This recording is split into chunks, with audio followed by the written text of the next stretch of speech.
Alors, ce matin, c'est une thématique. Et puis, la semaine dernière, on a parlé avec notre frère, a parlé dans Tite et dans Timothée, que cette parole est certaine. OK?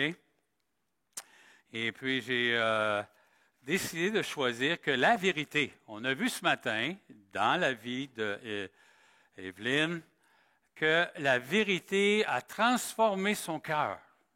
C'est important de réaliser cela. Alors, puis ce qui est très intéressant, Daniel nous a amené en 1 Timothée 4,9, c'est là une parole certaine et entièrement, c'est assez spécial. Des fois, on ne s'arrête pas sur les mots.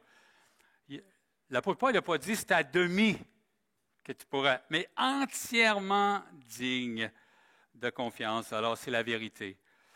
Alors, la vérité.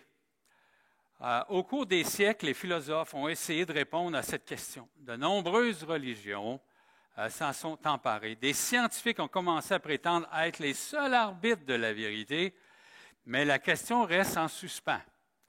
Qu'est-ce que la vérité? Hein? On se souvient tous d'une histoire dans la vie de Jésus avec Pilate. Et Pilate a mis fin à la discussion avec Jésus en posant une question. Laquelle? Qu'est-ce que la vérité?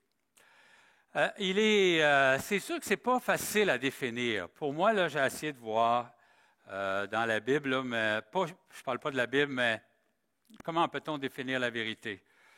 À notre époque, ce qui arrive, c'est que plusieurs proclament que toutes les vérités sont relatives, que toutes les vérités sont bonnes. Si ça te fait du bien, ça veut dire que c'est correct. OK?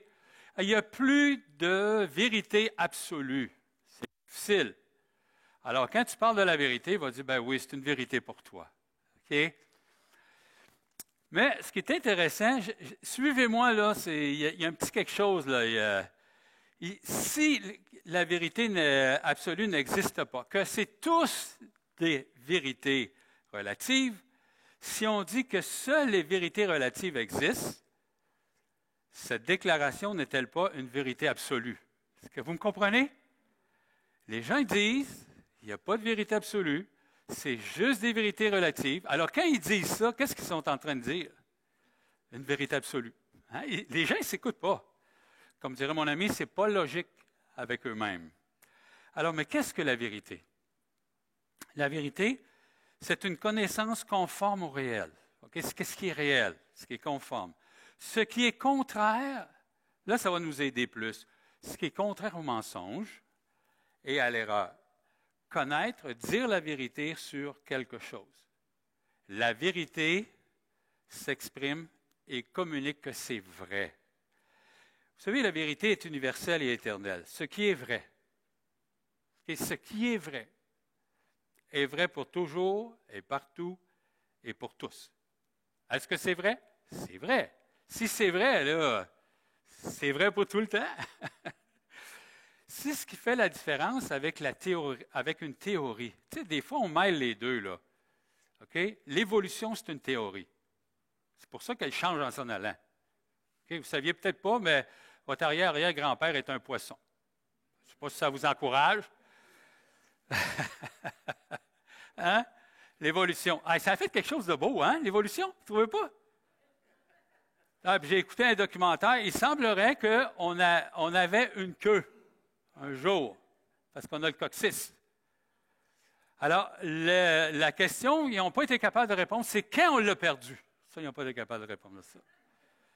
Alors, c'est intéressant de savoir que l'évolution, mais c'est une théorie, ce n'est pas la vérité. Au moins, ils le disent. Voici, c'est une théorie, au moins. Maintenant, ce qui est intéressant pour nous ce matin, c'est où est la vérité? Pour nous, c'est important. David nous donne déjà l'indication. Dans le psaume 31, verset 6, il dit « Notre Dieu est un Dieu de vérité ». La vérité, si vous avez lu un peu dans le verset, ou les versets que Daniel vous a envoyés, dans le verset de Tite 1, verset 2, il nous est dit que c'est le Dieu, de quoi? Le Dieu qui ne ment point. C'est-tu encourageant, ça? Ça veut dire que Dieu, à chaque fois qu'il parle, c'est la vérité. C'est quelque chose de côtoyer quelqu'un qui dit toujours la vérité. Hein, vous savez, lorsqu'on voit ça au début d'un procès, hein, les gens vont leur demander de jurer, de dire rien que la vérité, toute la vérité. Je ne suis pas sûr, en tout cas, la vérité. Mais nous, Dieu, un Dieu qui ne ment point. C'est intéressant parce que dans le contexte de la mythologie grecque, les dieux, là, les dieux que les Grecs se sont créés, ils mentaient tout le temps puis ils trompaient tout le temps les hommes. Et là, Paul dit, le Dieu qu'on connaît ne ment point. Ça devait être rassurant pour les Grecs, hein, dans ce sens-là. On a aussi un autre endroit qu'on peut trouver la vérité, c'est la parole de Dieu. OK? Jésus a dit, ta parole est la vérité. Jean 17, 17. Alors, la parole de Dieu répond à 3 questions existentielles. C'est clair. Notre origine, on a été créé par une intelligence. On n'a pas été créé par le hasard. En tout cas, si c'est le hasard qui existe, il fait bien les choses. Mais ça me surprendrait. Deuxièmement, il répond à la question, pourquoi on est sur cette terre? Et troisièmement, c'est où est-ce qu'on va? Et ça, les gens, je voyais dans un des journaux cette semaine qu'il y avait un acteur à la télé, « J'ai peur de mourir ». Pourquoi? Parce que généralement, ils ont peur de mourir parce qu'on ne sait pas où est-ce qu'on va. C'est ça qui est important de réaliser. Il y a un autre, je dirais, une personne où est-ce qu'on peut trouver la vérité. C'est Jésus. Jésus a dit, « Je suis la vérité ». Et ça, là, il n'y a pas un prophète, aucun homme sur cette terre qui a osé dire cela. Je suis la vérité.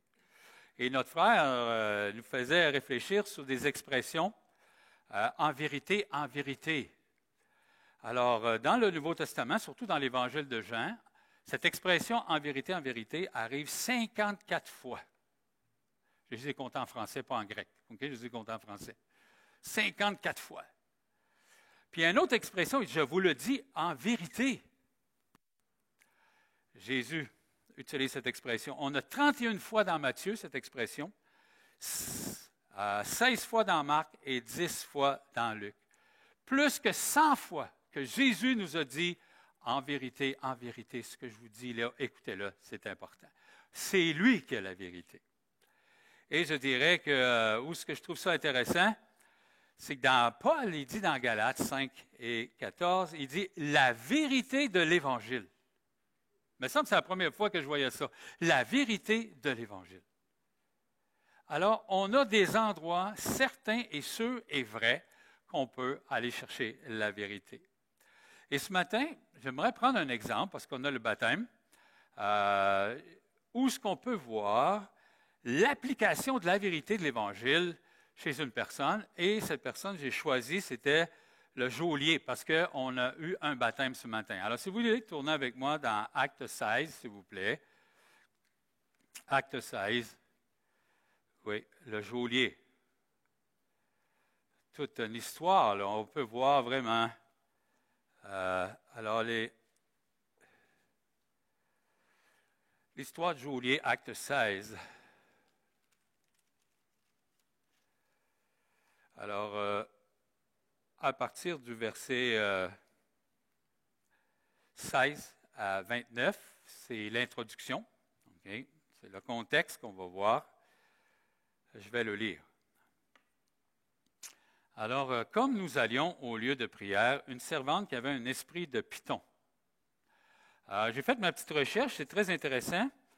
On les appelle vous allez voir que cette femme-là, elle a des maîtres. Puis les maîtres, on les appelle les pythonistes. J'ai trouvé ça assez intéressant. Les pythonistes, OK? Alors, les maîtres de cette femme-là, c'est des pythonistes. Alors, je n'ai pas entendu ça souvent dans ma vie, je dois vous avouer. Alors, ces hommes, OK? Alors, elle suivait nos amis en devinant et procurant un grand profit à ses maîtres, vint au-devant de nous. Il se mit à nous suivre, et Paul et nous, elle criait, ces hommes sont les serviteurs du Dieu Très-Haut, et ils vous annoncent la voie du salut. Elle fit cela pendant plusieurs jours. Puis là, c'était très intéressant. Paul, là, il était fatigué. Là. C'était tanné. Admettons, vous avez quelqu'un qui vous suit à chaque jour, puis qui vous crie dans le dos. T'as beau d'être patient, mais à un moment donné, il s'est passé quelque chose. Là. Et là, Paul, il s'est retourné. Il dit à l'esprit, « Je t'ordonne au nom de Jésus-Christ de sortir d'elle. » Et elle sortit alors même. Les maîtres de la servante, voyant disparaître l'espoir de leur gain, se saisirent de Paul et Silas. Ils les traînèrent sur la place publique devant les magistrats. Là, ils venaient de perdre leur revenu. Ils avaient perdu leur business, leur entreprise. Ça leur rapportait gros d'avoir une femme possédée par un esprit de python. Alors, ils les amènent devant les magistrats, ils les présentèrent au prêteur, et en disant, ces hommes troublent notre ville. Ce sont des Juifs qui annoncent des coutumes qu'il ne nous est permis ni de recevoir ni de suivre, à nous qui sommes Romains. Et la foule se soulevèrent aussi contre eux, et les prêteurs, ayant fait arracher leurs vêtements, ordonnèrent qu'on les bâtit de vierges. Alors, quelle est la différence entre les magistrats et les prêteurs? Les magistrats, généralement, c'était les juges, et les prêteurs, c'était ceux qui administraient ce jugement-là. OK? Alors, ils ont été coupables, déclarés coupables, et les prêteurs vont administrer cette justice-là. Puis ils vont les mettre en prison. C'est eux qui s'occupent de ça. C'est la différence entre les deux. Après les avoir eu chargés de coups, ils les jetèrent en prison en recommandant au geôlier de les garder sûrement. Le geôlier, ayant reçu cet ordre, les jeta dans une prison intérieure et leur mit les ceps aux pieds. Alors, comme on peut voir, nos amis, quand on regarde ça à vie humaine, on est dit, ils sont vraiment, là, ils n'auront plus rien à faire, tout est perdu pour eux. Vous savez, souvent dans nos vies, il nous arrive des activités, il nous arrive des éléments qu'on n'a pas le contrôle, puis qu'on pense que c'est terminé, mais des fois, il y a quelque chose d'intéressant au travers de ces événements qui peuvent nous troubler. Souvent, je prie, je dis, Seigneur, parce que Proverbe nous dit, on ne sait pas ce qu'une journée peut enfanter. D'accord avec ça? Ça peut très bien commencer. Puis, malheureusement, je ne peux pas vous décourager, là, mais vous pouvez finir à la morgue. OK? On ne sait pas qu'est-ce qui peut. Puis, des fois, vous ne savez pas l'heure non plus. Mais une chose est sûre, Dieu utilise ça et fait ressortir une belle fleur au travers de tout ça. Et c'est ce que nous allons voir ici ce matin. Maintenant, verset là, ce qui nous intéresse là, va vraiment là, nous amener à avoir des réponses à certaines questions. Verset 25. Vers le milieu de la nuit, Paul et Silas priaient et chantaient des louanges de Dieu et les prisonniers les entendaient. Déjà là, moi je ne sais pas là, mais me fait fouetter ou me fait battre, me fait mettre en prison, me fait remettre les... il me semble que je n'aurais pas le goût de chanter. Je ne sais pas pour vous là. Hein? Mais ces gars-là, ils chantent. Ils font la louange. Puis dites-vous une chose, je ne sais pas si vous avez une chose est sûre, des fois, on n'est pas conscient, mais quand tu te faisais frapper, la peau fendait. Okay? Soit probablement c'est frappé ou par le fouet. Puis le problème, je ne sais pas si vous avez déjà remarqué, mais quand vous vous blessez sérieusement, la peau rétrécit. OK? Je ne sais pas si vous avez déjà arrivé. Moi, je me suis fait opérer dans mes petits doigts. Puis regardez qu'est-ce que ça donne aujourd'hui. La peau rétrécit quand ça guérit. Alors, eux, quand ils étaient frappés dans le dos, là, puis qu'ils restaient assis, là, puis que ça guérissait, quand ils se levaient, qu'est-ce que vous pensez qui arrivait? Ça devait être douloureux, extrêmement douloureux. Alors, mais eux, ils chantent. Puis les autres les entendent. Et c'est intéressant de voir leur attitude. Tout à coup, il se fit un grand tremblement de terre, en sorte que les fondements de la prison furent ébranlés. Au même instant, toutes les portes s'ouvrirent et les liens de tous les prisonniers furent rompus.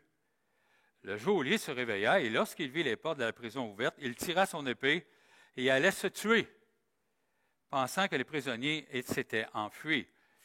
C'était clair que c'était mieux qu'ils se tuent, parce que les geôliers étaient responsables des prisonniers. Si un des prisonniers se sauvait, là, donnait pas cher de sa vie. Puis il pouvait souffrir. Puis on pouvait le torturer. Fait qu'il dit, tant qu'à me faire torturer, je vais me donner, je vais faire un suicide. Okay, je vais m'enlever la vie. Mais non, Paul criait d'une voix forte, ne te fais pas de mal, nous sommes tous ici. Je ne sais pas si vous êtes déjà demandé, là, mais tu es prisonnier dans cette prison-là. Ça fait 20 ans que tu es là, là. Tout à coup, ta porte de ta cellule s'ouvre, tes liens tombent à terre, tes chaînes. Moi, il me semble, qu'est-ce que j'aurais fait?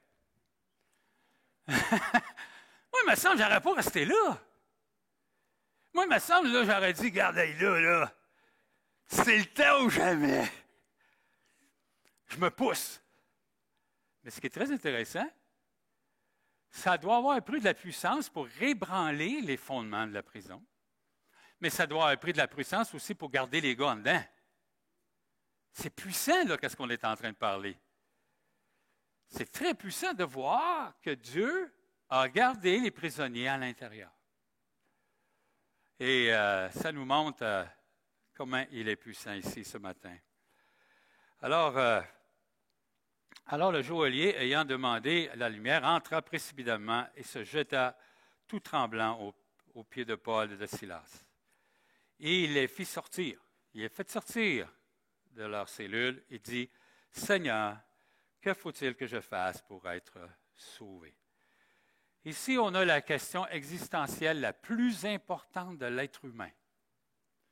C'est la question la plus importante. Parce qu'un jour ou non, tout le monde ici, ou tous ceux qu'on connaît, vont mourir.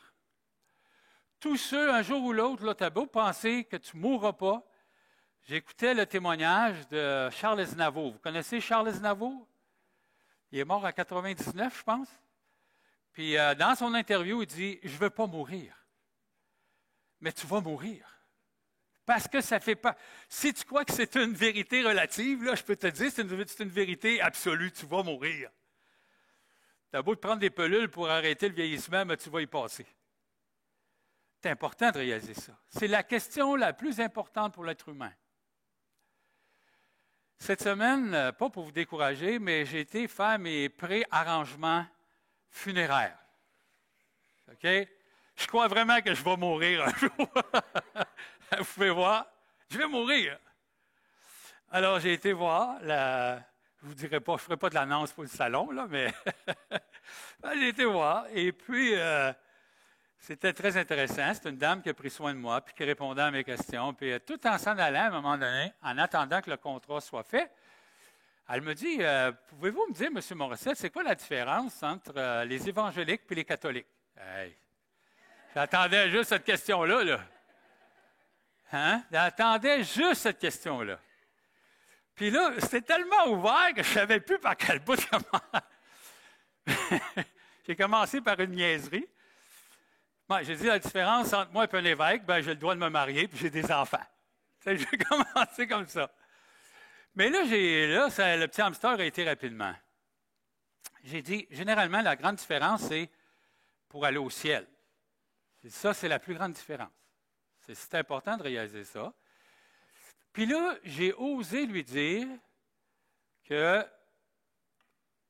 pourquoi Jésus était venu, puis pourquoi on était capable d'aller au ciel, c'est parce qu'il y a deux vérités dans le Nouveau Testament quand Jésus est venu. La mauvaise, c'est qu'on est perdu. Que dois-je faire pour être sauvé? Et là, j'ai été gentil, poli, et puis là, je lui ai dit qu'il y avait deux endroits après cette vie. C'est la vie éternelle ou l'enfer. J'ai pris un mot pour qu'elle puisse comprendre. OK? Puis, voyez-vous, ce qui est malheureux aujourd'hui, on n'en parle plus de ça. De la séparation de l'éternel, du jugement, de la condamnation. On n'en parle plus. J'ai dit, on nous enseigne que tout le monde va au ciel. Puis c'est pas vrai. Ah, je dis ça de même, là. Je suis en train de lui parler. Là. Je dis, c'est pas vrai. Parce que je le sais qu'elle, je ne sais pas si vous avez déjà remarqué, là, mais quand tu vas au salon funéraire, le gars, il aura beau d'avoir la vie qu'il a menée, il va répondre à nos prières. Hein? Il nous écoute. Le mort nous écoute. Le mort va répondre à nos prières. Écoutez, j'ai un de mes oncles, là, je dis ça humblement, il était alcoolique, là. Puis pas à peu près. Il buvait son café avec une paille. Est-ce que vous comprenez ça? Ça veut dire qu'il shake trop. Sans ça, le café aurait sorti de la tasse. Il le boit. Cet homme-là est mort en état d'ébriété. Il ne sait même pas s'il est mort. Il n'a rien vu de venir de la mort. Mais quand, là, il était au salon funéraire, il nous écoute. En passant, il s'appelait Noé. Noé, j'ai eu un oncle qui s'appelait Noé. Hey, là, écoutez, là, ça dérape, là. Mais l'enfer existe, mes amis.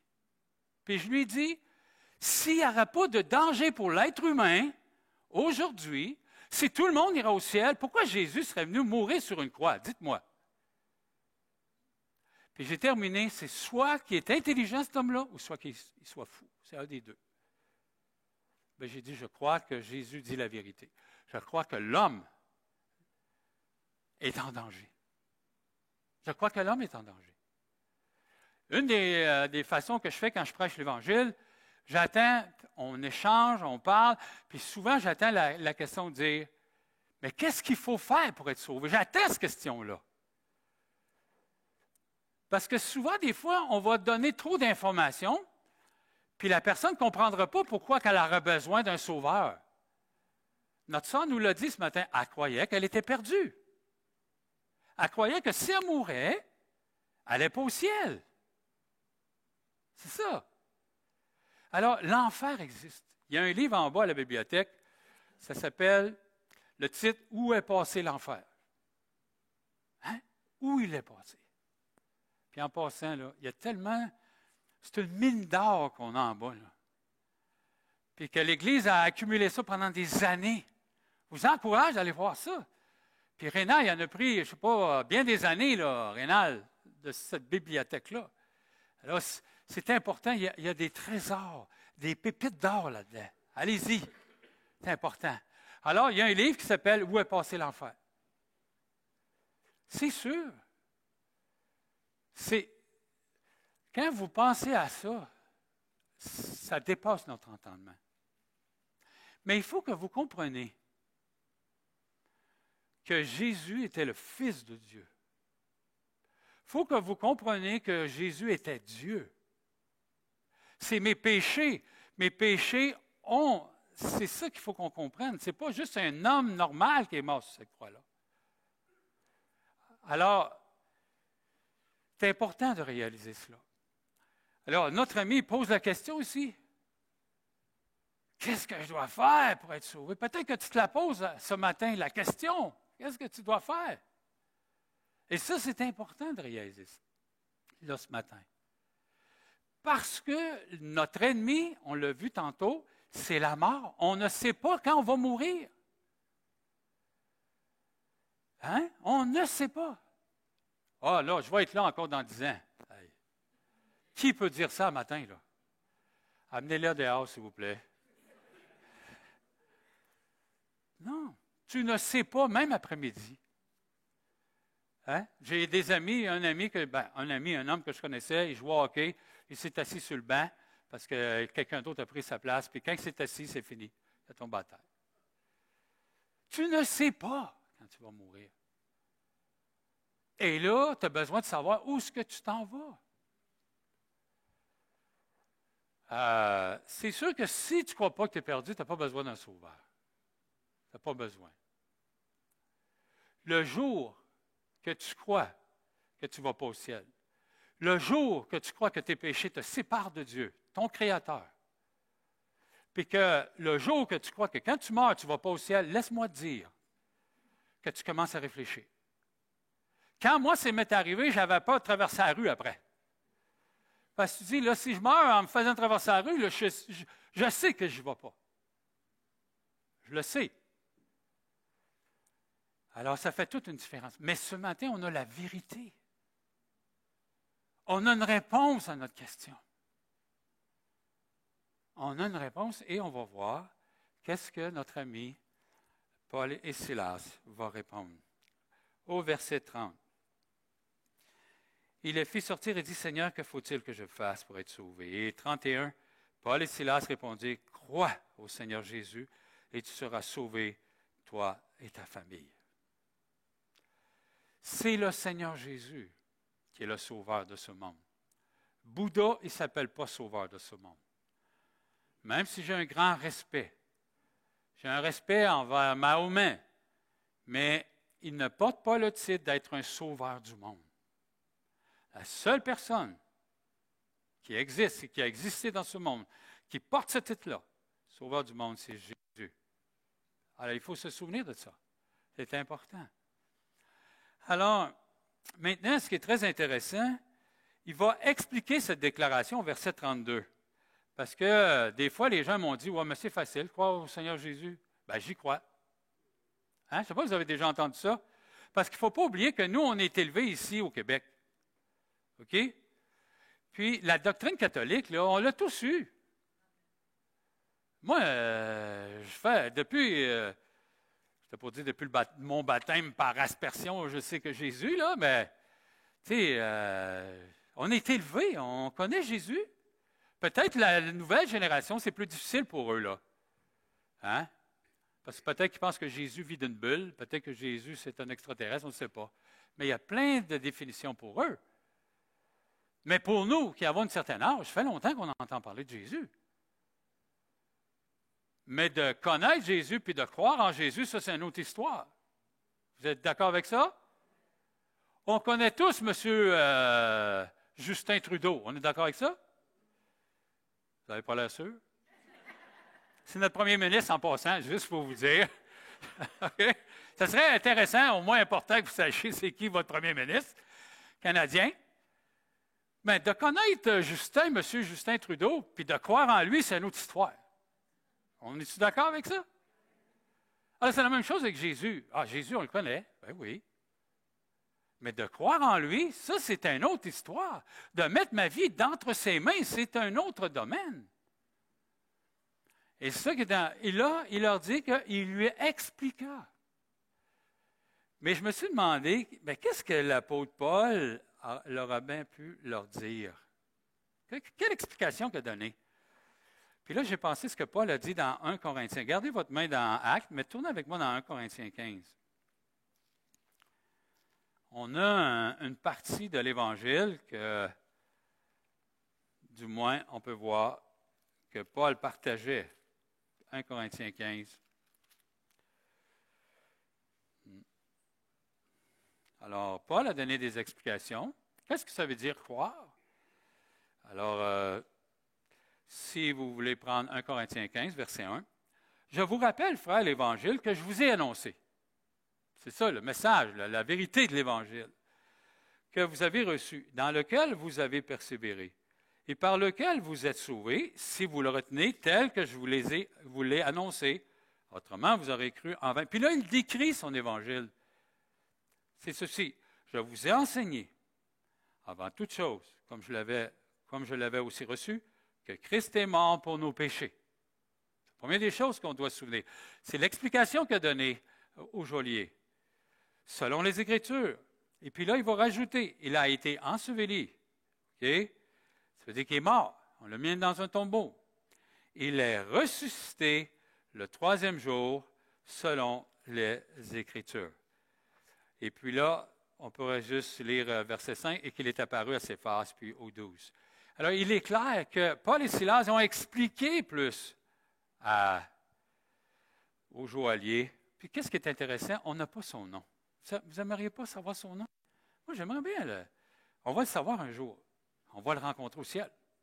C'est toi, le gars, là? Hein? C'est toi qui t'occupais de la prison, là? C'est quoi ton nom? Hein? Alors, ça va arriver un jour, dans ce sens-là. Puis là, j'aimerais ouvrir une petite parenthèse. OK? Parmi nous, là. OK? Il dit, Paul et Silas répondirent, « Crois au Seigneur Jésus, tu seras sauvé, toi et ta famille. » Souvent, malheureusement, j'ai vu que des croyants, des chrétiens qui ont pris cette promesse-là pour eux. OK? Malheureusement, j'ai une mauvaise nouvelle pour vous. Cette promesse-là elle était donnée à qui? Au geôlier. Puis on va voir la fin de son histoire, que toute sa famille va s'être convertie. Cette promesse-là est arrivée dans cette soirée-là. Toi et ta famille. Soyez prudents des fois.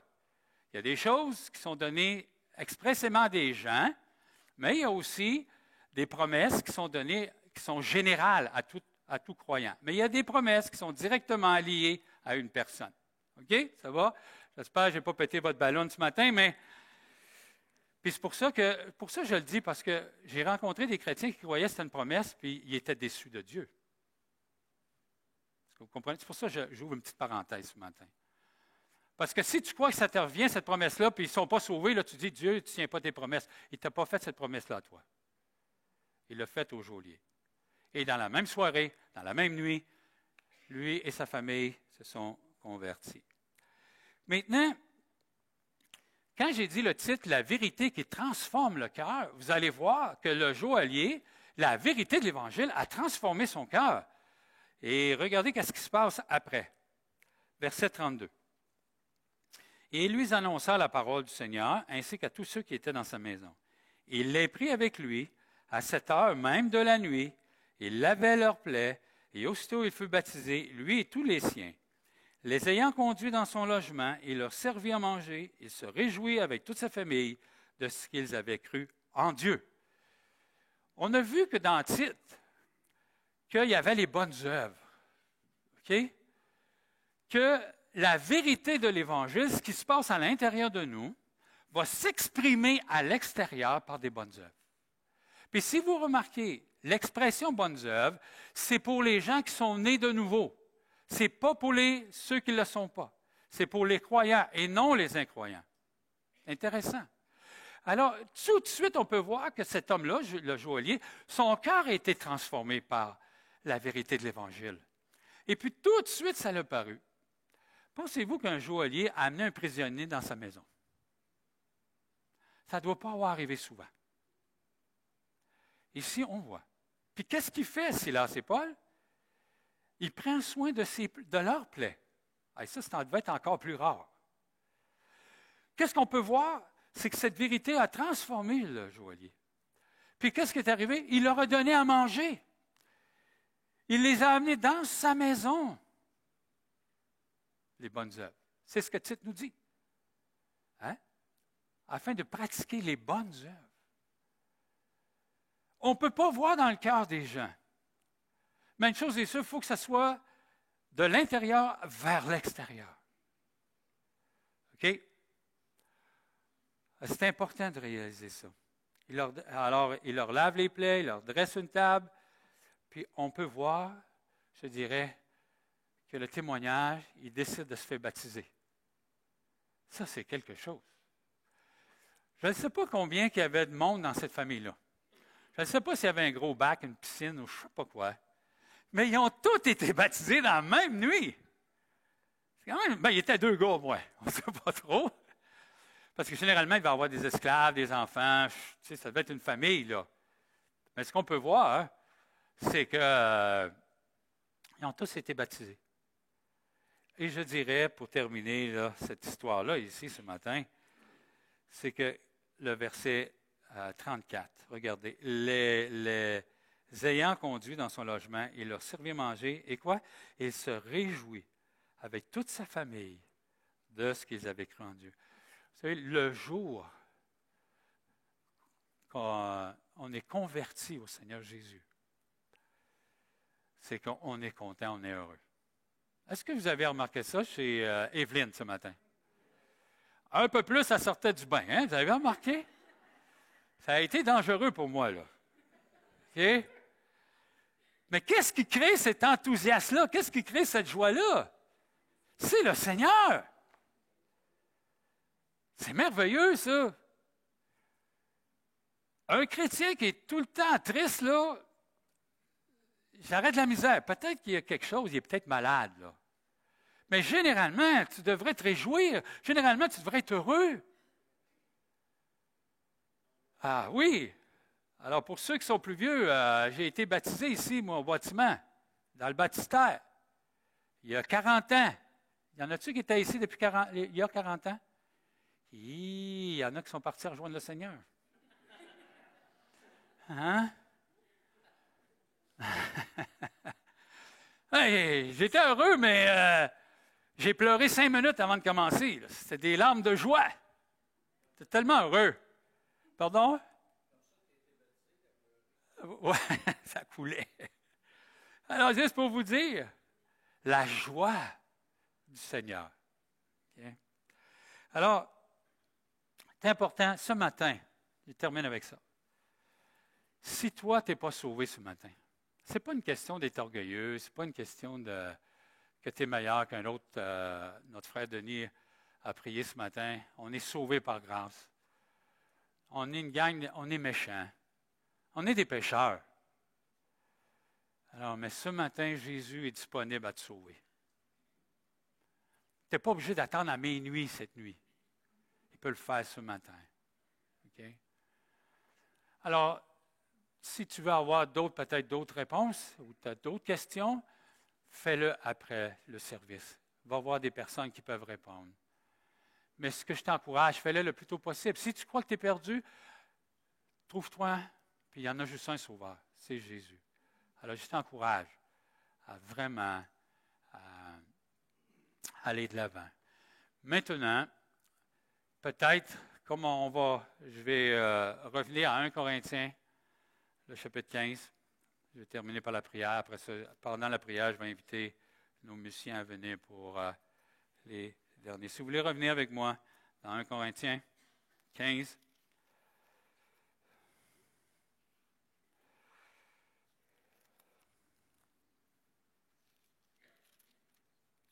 « 1 Corinthiens 15.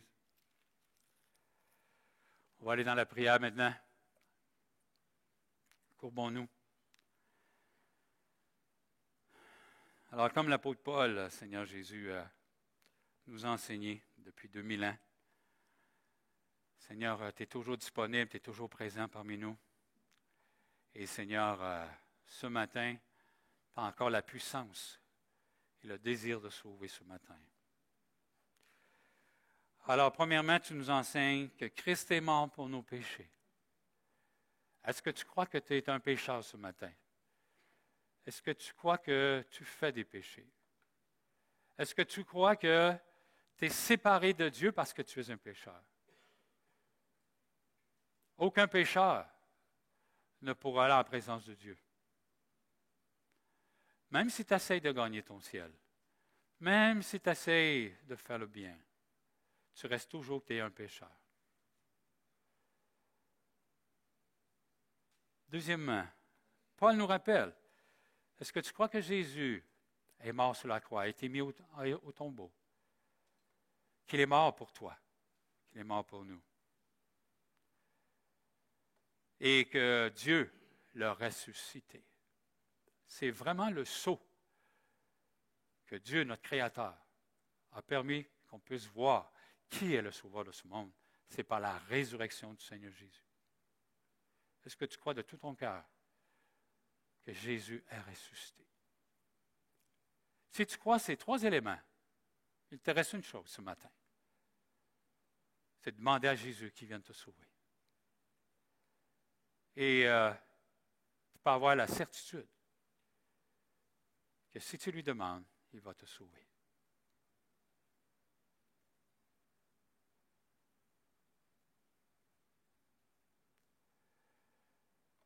Peut-être que ce matin, toi, ça fait un bout de temps que tu n'as pas eu cette relation avec le Seigneur.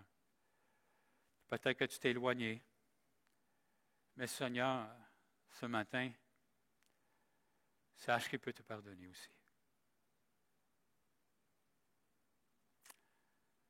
Alors, Seigneur Jésus, merci parce que tu es vivant. Merci parce que, encore une fois, tu es puissant. Il n'y a pas un pécheur que tu ne peux pas pardonner et sauver. Alors, merci pour ce temps que tu nous as donné ce matin. En ton nom, Seigneur Jésus. Amen. Amen. Alors, mon frère,